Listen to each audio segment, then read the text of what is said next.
अखाड़ा में आपका एक बार फिर स्वागत है। सीमा हैदर मामले की जांच नोएडा पुलिस ने तेज कर दी है। यह खबर आ रही है, सीमा हैदर के सभी दस्तावेजों की जांच की जाएगी। नोएडा पुलिस ने सीमा के पास से बरामद सभी दस्तावेजों को पाकिस्तान एम्बेसी भेजा है और उसकी असलियत जानने की कोशिश अब नोएडा पुलिस कर रही है। ऐसे में अंदाजा लगाया जा रहा है कि अभी भी एजेंसियों ने सीमा को क्लीन चिट नहीं दी है और उनकी जांच जारी है।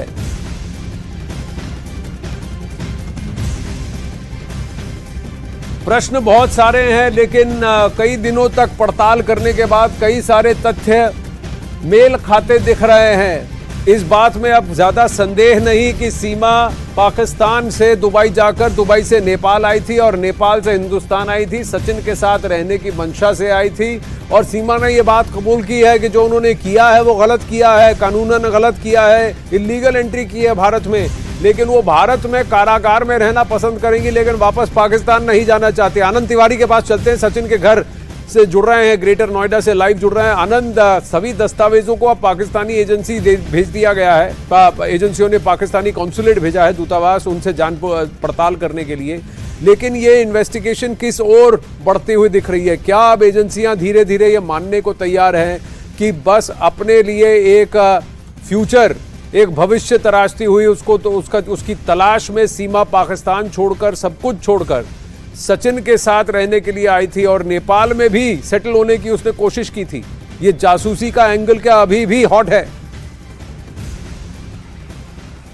देखिए आनंद, तीन महत्वपूर्ण बिंदु हैं जिस पर कि अब यूपी पुलिस, यूपी सरकार और केंद्र सरकार की जांच जारी है। पहला कि क्या सीमा हैदर को डिपोर्ट करना है? अगर डिपोर्ट करना है तो उसके लिए ये जानना बेहद जरूरी कि क्या सीमा वाकई में पाकिस्तानी नागरिक है या नहीं है। इसीलिए यूपी पुलिस ने पाकिस्तान एम्बेसी को तमाम दस्तावेज, वो आधार कार्ड, उसके परिचय पत्र और माफ करिए उसका परिचय पत्र और उसके पासपोर्ट की जो कॉपी है वो भेजी है, ताकि पाकिस्तान की जो एम्बेसी है वो ये कंफर्म कर पाए कि ये सिंध प्रांत की रहने वाली जो सीमा हैदर नाम की महिला है ये वाकई पाकिस्तानी है। दूसरी बात यह है कि सीमा हैदर को भारत की नागरिकता मिलेगी या नहीं मिलेगी, इस पर फैसला तब होगा तब उसके खिलाफ एक जो केस चल रहा है उसका निराकरण हो जाएगा, क्योंकि वो गैर कानूनी तरीके से भारत में उसने एंट्री करी है। तो ये दो महत्वपूर्ण बिंदु हैं। और तीसरा बिंदु यह है कि क्या वाकई में वो एजेंट है या नहीं है। हालांकि एटीएस ने साफ कर दिया है कि ये एक प्रेम प्रसंग का ही मामला है, लेकिन वो गैर कानूनी तरीके से भारत आई है। कई तरह की अनियमितताएं पाई गई हैं, कई फर्जीवाड़ा हुआ है, कई तरह के ऐसे रूट लिए गए हैं जो कि आम आदमी भारत में प्रवेश करने के लिए नहीं लेता है, वो क्रिमिनल्स उस तरह के रूट्स का इस्तेमाल करते हैं। तो इन तमाम चीजों पे लगातार अभी एजेंसी की नजर बनी हुई है। बॉर्डर फोर्स से भी लगातार जानकारी साझा की जा रही है। इसके अलावा आईबी ने भी जो है वो सीमा हैदर से पहले ही पूछताछ कर चुकी है। एटीएस की पूछताछ लगभग खत्म हो चुकी है।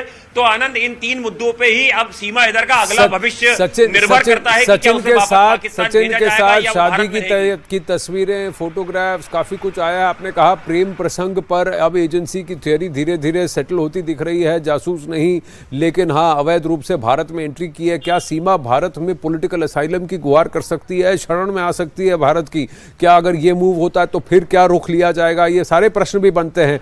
धन्यवाद आनंद आपके अपडेट्स के लिए। वहीं सीमा हैदर पर एक और बड़ी खबर सामने आ रही है। सूत्रों के मुताबिक सीमा हैदर की जांच जासूस वाले एंगल से अभी भी जारी है। हालांकि शक की सुई धीरे धीरे उनसे हटती हुई दिख रही है। एजेंसियां अभी भी उनकी जांच में जुटी हैं।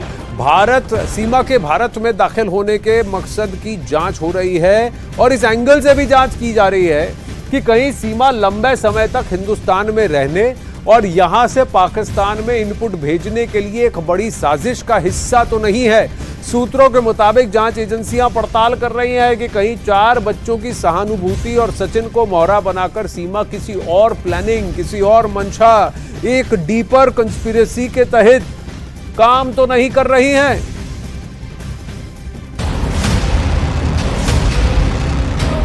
मैं इनकी मोहब्बत में आई थी, ऐसा कुछ भी नहीं था। अगर मैं फ्रॉड होती या गलत होती तो मैं अपने मासूम बच्चे ना ले आती। माँ की नज़र से सिर्फ जासूस की नज़र से ना देखें, माँ की नज़र से भी देखें।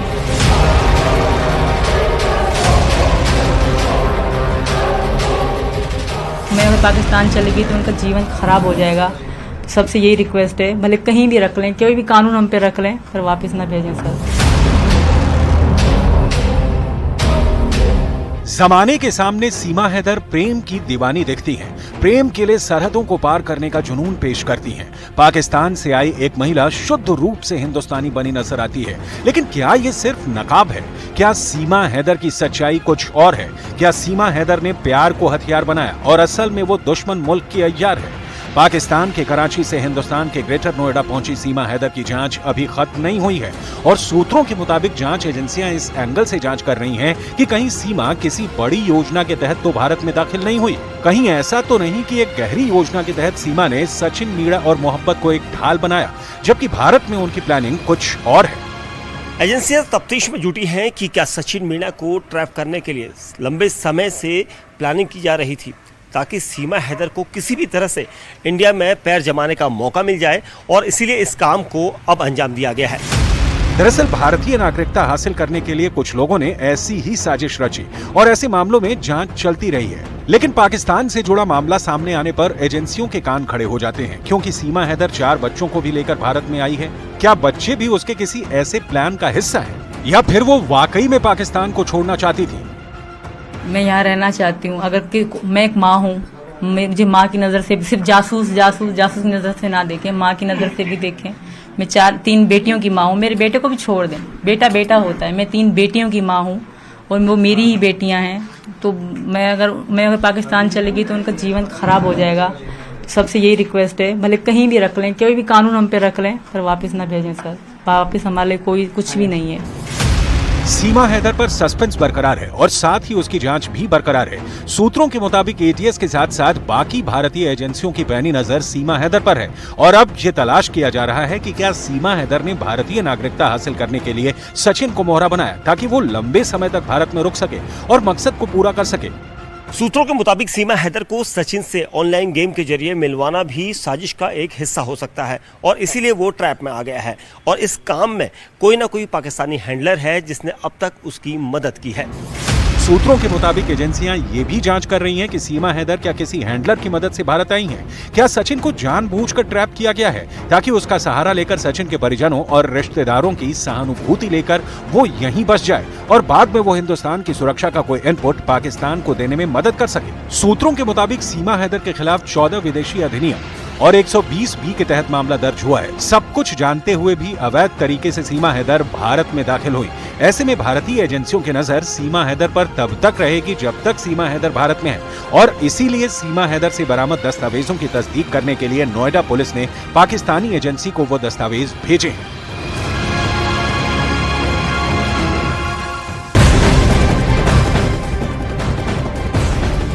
सीमा सचिन की लव स्टोरी किसी फिल्म, किस्सा और कहानी जैसी होती जा रही है। नए नए किरदार, नई नई पहेलियां इस स्टोरी को और पेचीदा बना रही है। स्क्रिप्ट में बहुत सारे ट्विस्ट टर्न दिखते हैं हमें। सीमा हैदर को लेकर इस बार जो दावा किया जा रहा है वो किसी फिल्मी स्टोरी जैसा है।